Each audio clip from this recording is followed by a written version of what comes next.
Good morning, Bear Creek, and happy Tuesday. Today is Tuesday, May 19th, and it's a great day to smile. Please join me for the Pledge and Code of Conduct.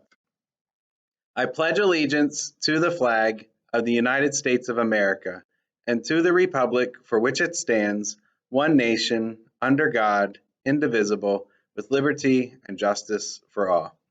Thank you, and now our Code of Conduct. At Bear Creek, we are respectful to everyone. We are responsible for our choices, and we are ready to learn. So, thinking about gratitudes and commitments, I was thinking about people who are continuing to make a big difference for our school family.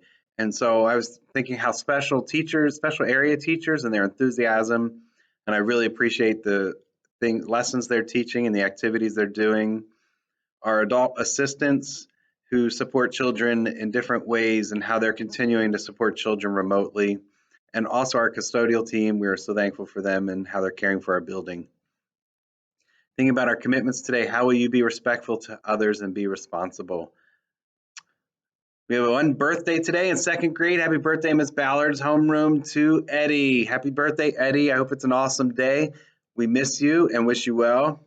We have a student shout out from Miss Goldenberg and Miss Rusky. They wanted to give a shout out to Zach in fourth grade because he has been working hard and using the office hours to meet with teachers. And Mr. G has a special video for art today. Check out his video. Good morning, Bear Creek. Mr. Guybeson here. It is Tuesday, and Tuesday is Art Day. So here are my virtual art class times for today. Kindergarten through second grade. We'll be getting together from 12:30 to 1 to go over this week's art lesson and kind of share anything fun as well. And then grades 3 through 5, we will be getting together today 1:30 to 2. So you go to Google Meet and you type in the nickname Bear Creek Art, and we can join up and we can talk and go over some art stuff. So going over some art stuff. This week's lessons for grades K through 2 first. If you go to your art course in Schoology, scroll down, you'll see art lessons for week 7, May 18th through the 22nd. You guys are going to be doing something called Fantastic Journey or fantasy drawing, where you are going to be learning about different artists, and you can take a look through some of the links here of some videos to kind of give you some ideas. But you're going to try to draw a place from your imagination that you'd like to visit one day, and possibly kind of create something fun and different that doesn't really exist, but it's something in your imagination. So maybe it's dragons and castles and kind of classic fantasy that you can try to draw. Or you could possibly draw something maybe like a Lollipop Land or Ice Cream Town, some place like that would be kind of from your fantasy. You also have kind of what's called Surrealism, which is fantasy drawings where you try to draw what kind of maybe looks like a dream.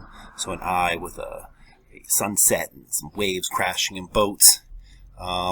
Or kind of just maybe you could transform something and create a fantasy with that as well. So you can see a hand here with some different art materials. So the idea is pretty open for you to kind of use your imagination and come up with your own fantasy drawing. And I'll be excited to see what you guys come up with. Now, if we move on to grades 3 through 5, I'll go here to 4th grade. You guys are doing something a little bit different. It is called a narrative story, or narrative art.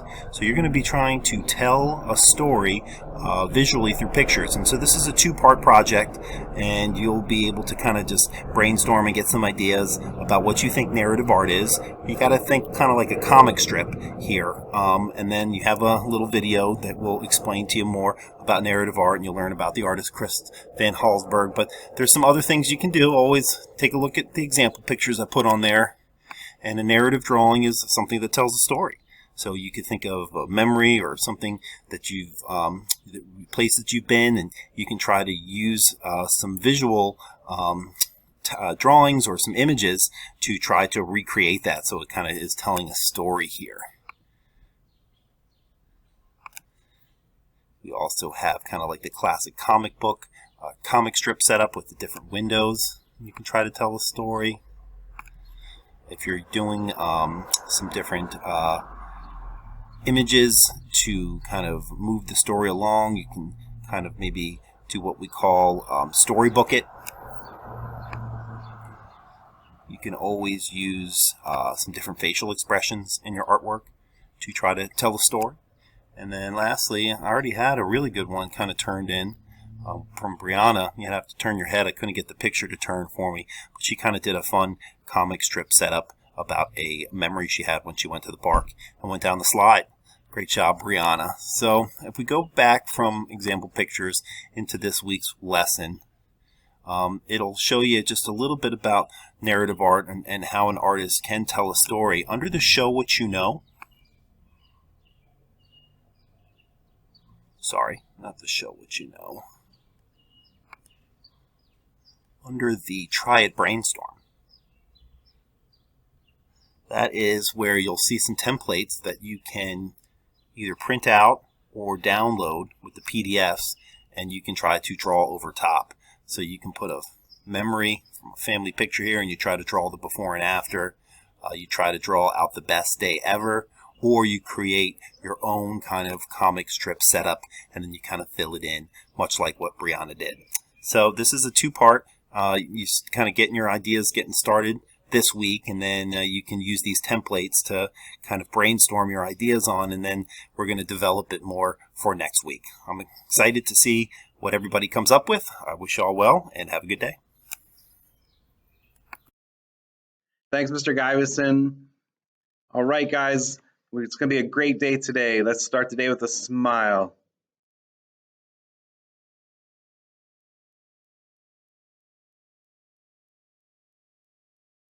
Hope you enjoyed that joke, and I hope you have an awesome day today. I absolutely wish you well.